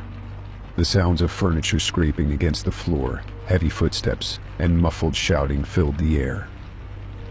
I could hear the distinct sound of something being dragged across the floor, and the whispers had turned into urgent, frantic voices. Unable to endure the tension any longer, I decided to confront the issue head-on. I went to the landlord's office the next morning, my anxiety reaching its peak. I demanded that he take immediate action to investigate the source of the noises. The landlord, now visibly perturbed by my insistence, agreed to take more serious measures. He arranged for a maintenance worker to enter the vacant unit and inspect it. The worker, armed with a set of keys and a flashlight, ventured into the empty apartment. After an hour of thorough searching, the worker returned with a blank expression, stating that he had found nothing out of the ordinary. The unit was as empty and quiet as it had always been. Despite the maintenance worker's report, the noises continued unabated. I began to feel a sense of dread that pervaded every corner of my life. My once peaceful apartment had become a place of anxiety and fear. I found myself avoiding being alone, staying at friends' houses whenever I could, and constantly on edge when I was at home. Eventually, I started to research the history of the building, hoping to find some clue about the origins of the disturbances. I discovered that the apartment complex had been built in the 1920s and had housed various tenants over the years. There were rumors of past residents experiencing strange occurrences, but nothing concrete. As I delved deeper, I learned that the building had once been the site of a tragic event of fire that had claimed the lives of several people. The stories I uncovered were chilling, and I couldn't help but wonder if there was a connection between the fire and the noises I was hearing. The idea that I might be living among the echoes of the past only deepened my sense of unease. The persistent disturbances and my growing fear eventually led me to make the difficult decision to move out of the apartment. I packed my belongings and left, hoping to find a place where I could regain a sense of normalcy and peace.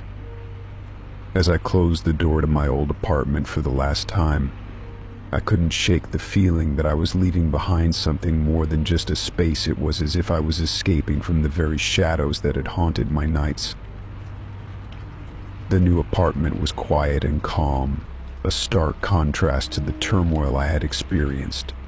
I felt a sense of relief as I settled into my new home, but the memories of the disturbances next door lingered. The echoes of footsteps and whispers had left an indelible mark on my psyche, a reminder of the thin boundary between the living and the unknown. The experience had taught me that sometimes the most unsettling disturbances come not from within but from the echoes of the past that linger just out of reach. Story 14. The day started like any other. I was in the middle of organizing my study, sorting through piles of old paperwork and discarded items, when the doorbell rang. I opened the door to find a delivery person with a large, nondescript crate. It was an odd sight, no identifying labels, no company name, and no accompanying paperwork. The crate was plain, made of sturdy wood with metal reinforcements at the corners, and bore a heavy, locked lid. "Do you know who this is from?" I asked the delivery person, my curiosity piqued. The delivery person shook his head. "No idea. It was left at our loading dock with no return address. It's marked for you, though." I thanked him and carefully carried the crate inside. The lack of any identifying marks or notes only fueled my curiosity and apprehension. I placed the crate on the living room floor and stared at it, trying to remember if I had ordered anything recently or if I was expecting a package. Nothing came to mind. With a sense of both anticipation and unease, I pried open the crate. The lid creaked as I lifted it, and I was met with a jumble of items that were both familiar and haunting. Inside, I found a collection of personal belongings, old letters, photographs, keepsakes, and other trinkets that I had long forgotten. There were items that I had lost years ago, as well as things that I thought had been discarded. One of the first things I pulled out was an old leather-bound journal. The journal had belonged to me during my teenage years, filled with entries from a time when my life seemed simpler. I flipped through the pages, and the words of my younger self brought back a flood of memories, some pleasant, others bittersweet. The journal had been missing for over a decade, and seeing it again stirred a mix of nostalgia and unease. Next, I found a box of old photographs. There were pictures of my family, friends, and me from various stages of my life. Among them were snapshots of moments I had completely forgotten, like birthday parties, family gatherings, and vacations. Some of the photos had been damaged over time, with faded colors and frayed edges, making them all the more poignant. It was as if someone had gone out of their way to collect pieces of my past and present them to me in this eerie fashion. Among the items were also several handwritten letters, notes from friends, family, and even a few romantic letters from past relationships. They were all neatly folded and tied with ribbon, as if they had been preserved for this very moment. Reading through them was both heartwarming and unsettling. It was like being forced to revisit moments I had intentionally left behind, reliving feelings and experiences that I had moved on from. As I continued to sift through the crate, I found a small jewelry box containing a few pieces of jewelry I had lost years ago: a silver locket, a pair of earrings, and an old family heirloom ring. These items were precious to me, and their return was both a relief and a source of anxiety. Why were they here, and who had returned them? There was no note or explanation in the crate, no hint as to who might have sent it or why they had gathered these items. The mystery of the crate grew more unsettling with each item I unearthed. It was clear that someone had gone to great lengths to collect and return these personal belongings, but the lack of context made the gesture feel ominous. I searched the crate for any clues or hidden messages, but it was empty. The crate itself had no markings or inscriptions that might provide insight into its origins. The absence of any identifying information made the entire situation more disconcerting. I felt like I was being watched or manipulated, but I couldn't figure out the motive or the identity of the sender. In the days that followed, I couldn't shake the feeling that something was amiss. The crate and its contents had a way of invading my thoughts, making me feel uneasy in my own home. I found myself revisiting the items, trying to find meaning or patterns in the assortment of my personal history. Each time I looked at the items, I felt a sense of violation, as though someone had been rummaging through my past without my consent. I considered reporting the crate to the authorities, but the lack of evidence and the fact that nothing seemed to be missing or damaged made me hesitant. What would I even tell them? That someone had returned my old belongings with no explanation. It sounded implausible and would likely lead to little actionable information. Instead, I decided to keep the items in a secure place and try to move on with my life. I was determined not to let the crate dominate my thoughts or disrupt my daily routine. However, the sense of intrusion lingered. Every time I looked at the crate or the items, I was reminded of the unsettling experience. In an effort to reclaim a sense of normalcy, I focused on organizing and cataloging the items in the crate. I took the opportunity to sort through old letters and photographs, creating new albums and organizing my memories in a more deliberate way. This process helped me come to terms with the past and regain a sense of control over my own history. The crate eventually became a part of my life's landscape, a strange reminder of the mysteries that sometimes lurk in our everyday existence. While the identity of the sender remained unknown and the purpose of their actions remained a mystery, the experience had a profound impact on me. It made me more aware of the fragility of privacy and the ways in which our personal histories can be unexpectedly revisited. As time went on, the initial shock of the crate faded, but the lesson remained.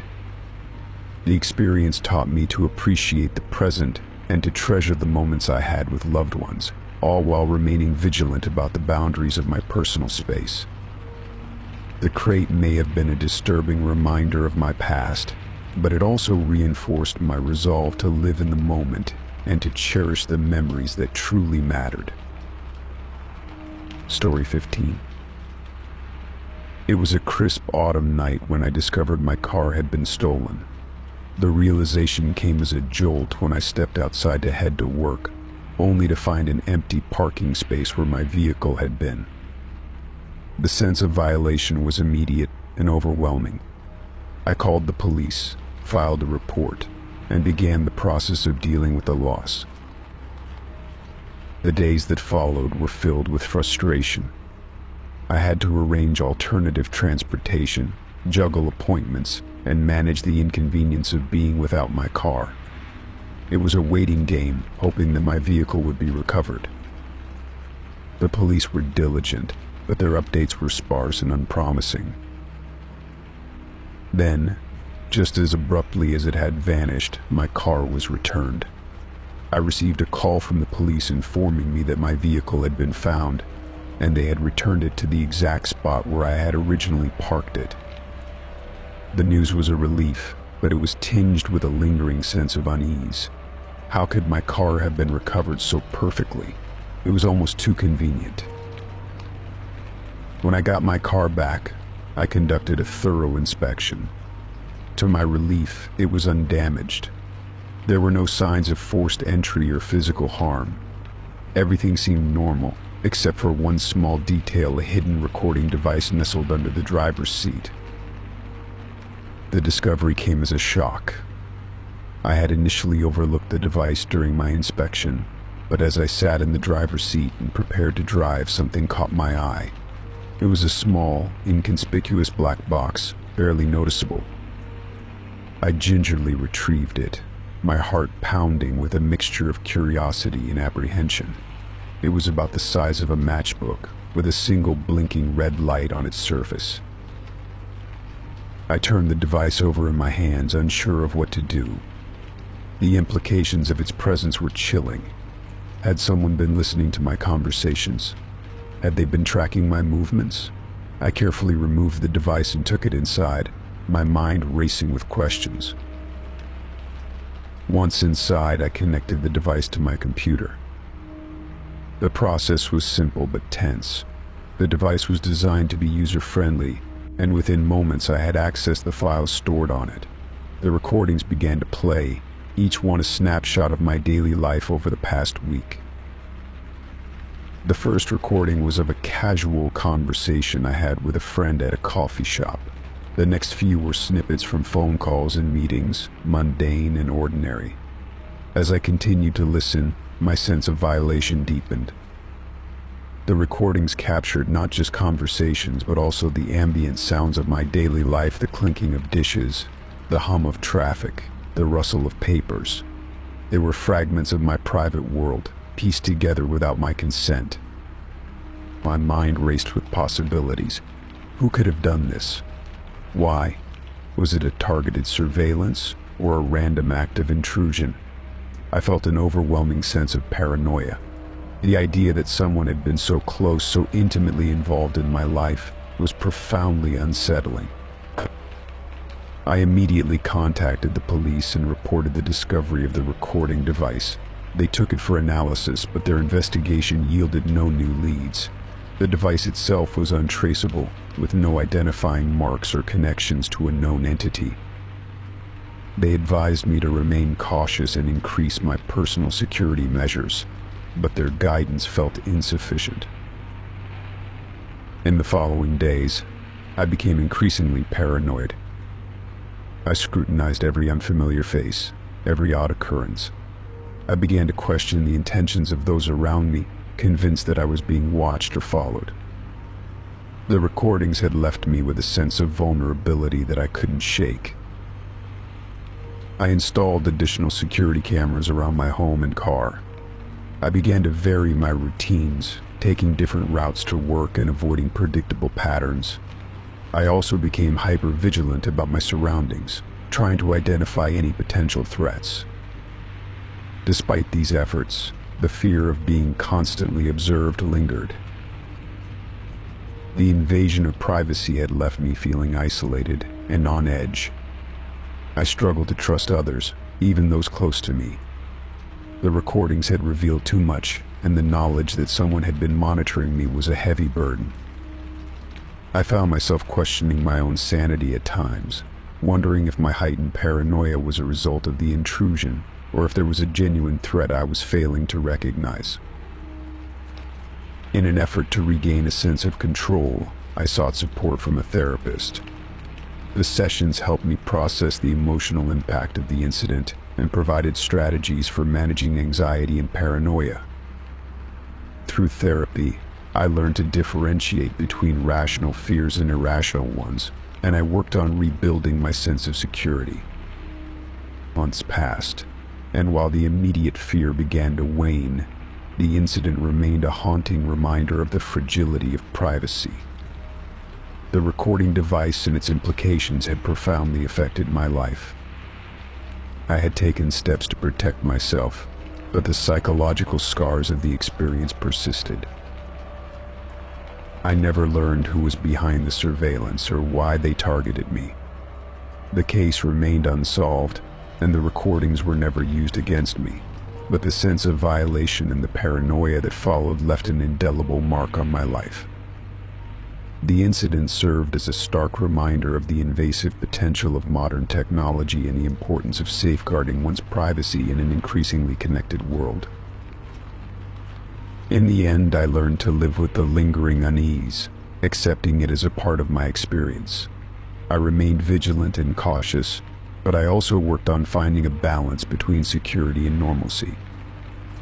The incident had reshaped my perspective on privacy and personal safety, leaving me more aware of the hidden threats that can lurk in the shadows of our everyday lives. Story 16. It was supposed to be a relaxing getaway, just a week-long break from the stress of daily life.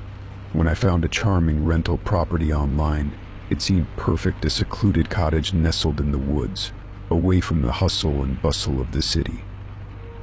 The reviews were glowing, and the photos promised a serene retreat. I booked it immediately, eager for a change of scenery and a chance to unwind. Upon arrival, the cottage lived up to its promise. It was quaint and cozy, with a crackling fireplace and picturesque views of the surrounding forest. The living room was spacious and inviting, adorned with antique furniture and old-fashioned charm. I spent my days exploring the nearby trails and my evenings curled up with a good book in front of the fire. It was idyllic until the discovery that shattered the illusion of tranquility. One afternoon, while dusting off some shelves in the living room, I noticed a faint glint behind the smoke detector on the ceiling.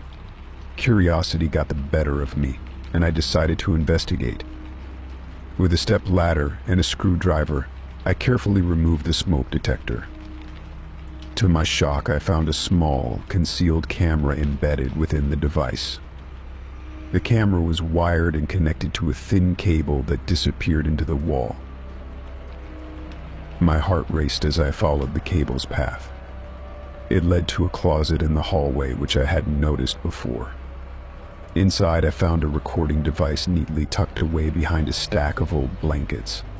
The sight of the hidden camera and its recording equipment made my stomach churn.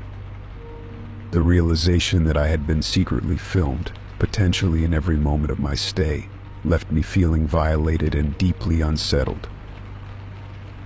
I took pictures of the camera and the recording device as evidence, my hands trembling with a mixture of fear and anger. I immediately contacted the property owner, hoping for an explanation. I dialed the number listed on the rental agreement, and when the landlord answered, I tried to keep my voice calm. "I've just discovered a hidden camera in the smoke detector and a recording device in the closet," I said. "Can you explain what's going on?" The landlord's response was a mix of denial and defensiveness. "I don't know anything about that," he said, his voice sounding strained. "It must be some sort of misunderstanding. I'll come over right away to check it out." When he arrived, he appeared visibly flustered. He inspected the camera and the recording device with a forced calmness. "I assure you, this isn't supposed to be here," he said, though his words did little to ease my anxiety. "I'll have this sorted out immediately." Despite his assurances, the sense of safety I had hoped for was shattered. I couldn't shake the feeling that someone had been watching me, invading my privacy in a place I had trusted. I couldn't continue staying in the cottage, so I decided to leave early, feeling a growing sense of urgency to escape the unsettling situation. Before leaving, I made sure to secure all my belongings and lock up the cottage. I left the hidden camera and recording device where I had found them, hoping that the landlord would follow through on his promise to address the issue. I took one last look around the cottage, my mind racing with questions and fears. What had motivated someone to install such invasive equipment? Was this a one-time occurrence, or was there a larger pattern at play? As I drove away from the cottage, I couldn't help but replay the events in my mind. The more I thought about it, the more I felt a deep sense of violation. The thought of being watched in my most private moments was profoundly disturbing. I made a mental note to contact local authorities and file a formal complaint. It was essential to ensure that this issue was investigated thoroughly and that others were warned about the potential breach of privacy. Once I returned home, I followed through with my plan. I reported the incident to the police and provided them with the evidence I had collected. They took my statement and assured me they would look into the matter. I also contacted the rental platform to report the property and ensure that no one else would have to experience such an invasion of privacy. The aftermath of the incident left me feeling on edge. The cottage, which had initially promised peace and relaxation, had become a source of anxiety and distress. I found it difficult to shake off the feeling of being watched, even in the comfort of my own home. I couldn't help but wonder about the motivations behind the hidden camera and recording device. Were they part of a larger scheme, or was this an isolated incident? Despite the unsettling experience, I tried to focus on moving forward. I took extra precautions to protect my privacy and remain vigilant. The incident served as a stark reminder of the importance of safeguarding one's personal space and being cautious when staying in unfamiliar places. In the end, the hidden camera incident became a haunting memory, a reminder of how easily trust can be broken and how essential it is to be aware of one's surroundings. The cottage, once a symbol of escape, now stood as a cautionary tale of invasion and violation. The experience had taught me to be more vigilant and to trust my instincts when something felt off. The memory of that hidden camera would linger, a constant reminder of the importance of privacy and the need to protect oneself from unseen threats. Story 17. It began subtly, with innocuous messages appearing in my social media inbox. At first, they seemed like harmless spam or automated messages.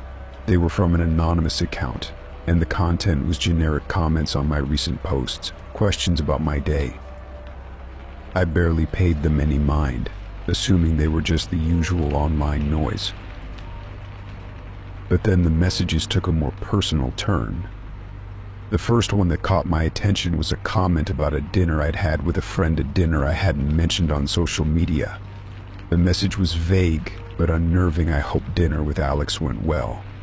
You seem to have a good time. I was startled. I had not shared any details about this dinner online. The message was unsettling, but I brushed it off as a strange coincidence.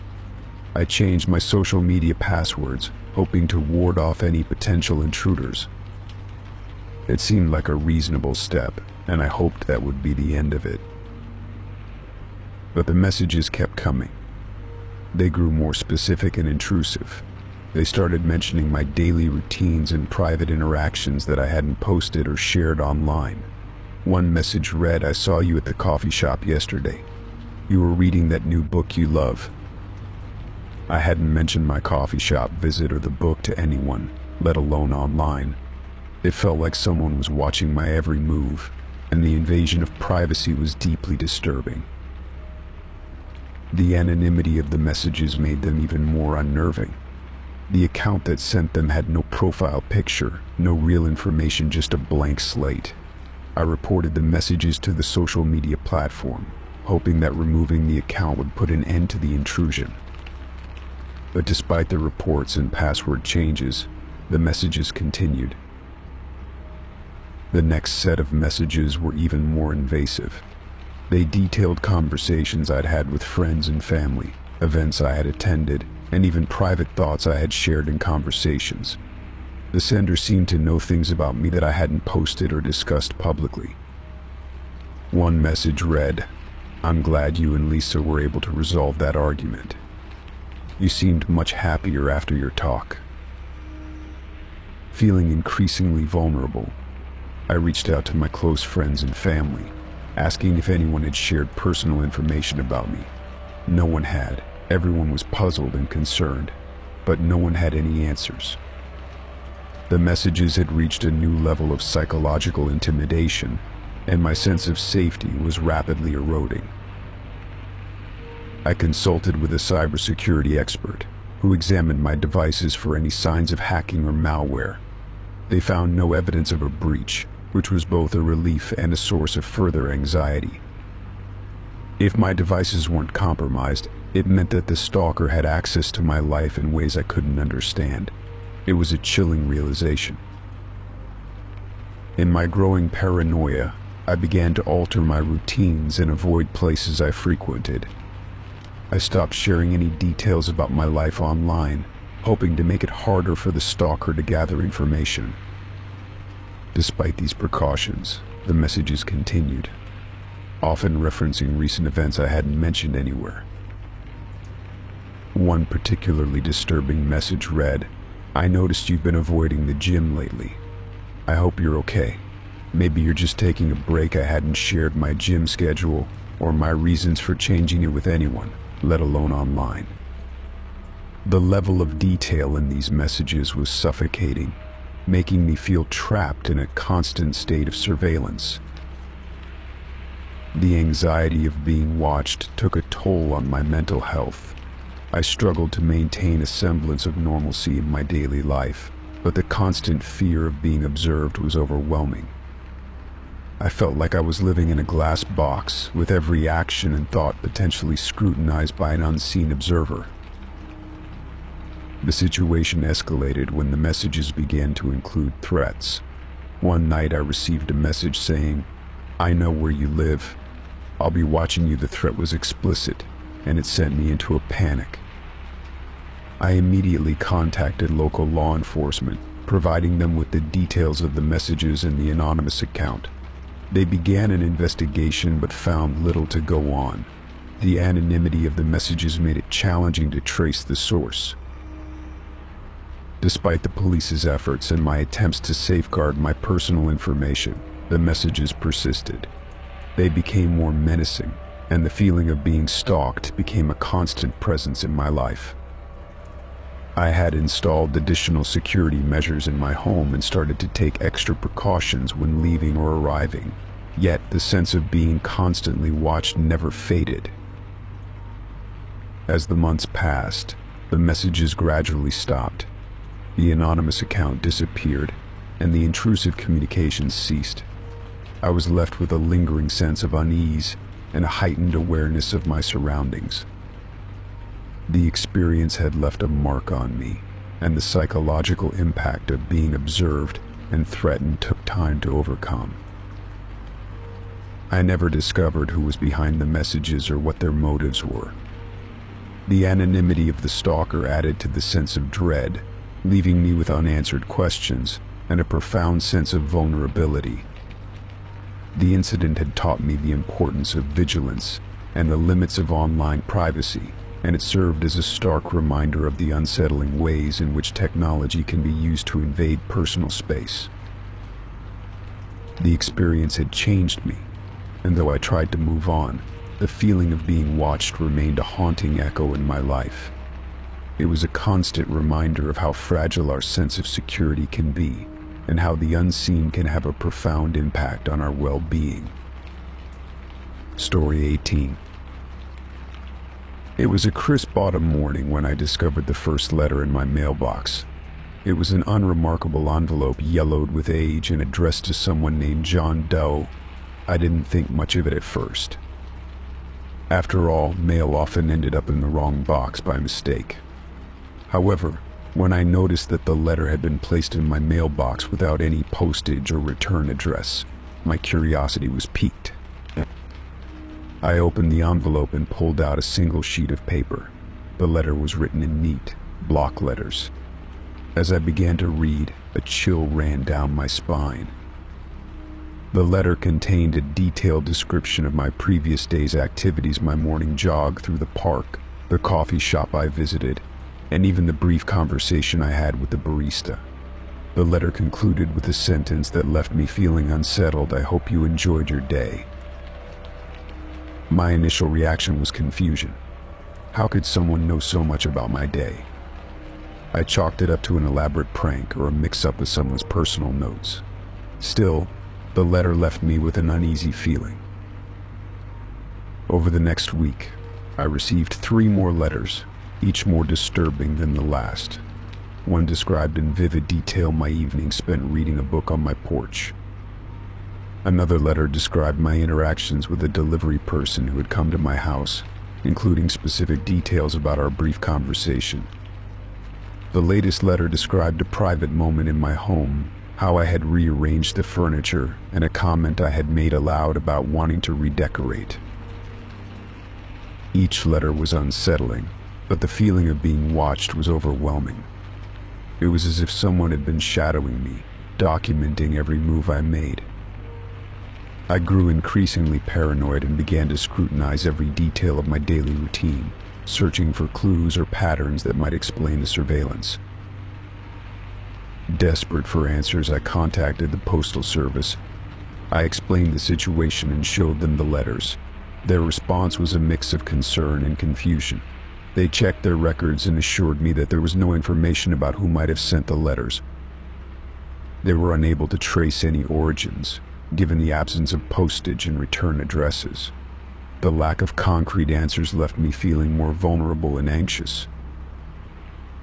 With no resolution from the Postal Service, I decided to take further action. I installed security cameras around my home, hoping they might capture some evidence of the person responsible. I also began keeping a detailed log of any unusual occurrences or individuals who might have been acting suspiciously near my house. The days turned into weeks, and the letters continued to arrive. They became more detailed and personal, describing not just my activities but my thoughts and feelings. One letter even included a drawing of my house from a vantage point that suggested someone had been watching from across the street. The letters were becoming increasingly invasive, and my anxiety grew with each new arrival. I reached out to the local police department, presenting the evidence I had gathered. The officers were sympathetic and took the situation seriously, but without concrete evidence or a clear suspect, their investigation was limited. They advised me to be cautious and to continue documenting any suspicious activity. Despite their efforts, the police were unable to find any leads. The feeling of being observed persisted, and the letters continued to arrive. I felt trapped in a nightmare of my own making, unable to escape the constant scrutiny that had become a part of my daily life. My home, once a place of comfort, now felt like a prison. One particularly unsettling letter arrived on a rainy afternoon. It detailed an intimate conversation I had had with a close friend, including private details that made me feel violated. I became convinced that someone was using hidden cameras or some other means to invade my privacy. The thought of being watched through hidden lenses made me feel constantly on edge. In a desperate attempt to regain control, I decided to take a different approach. I began to alter my routines, changing my daily schedule and avoiding places I had previously frequented. I hoped that by making my activities less predictable, I could throw off the person who was monitoring me.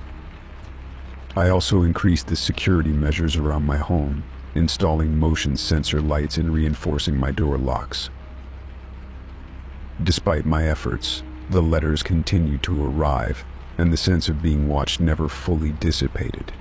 I began to question my own sanity, wondering if I was overreacting, or if there was a legitimate threat.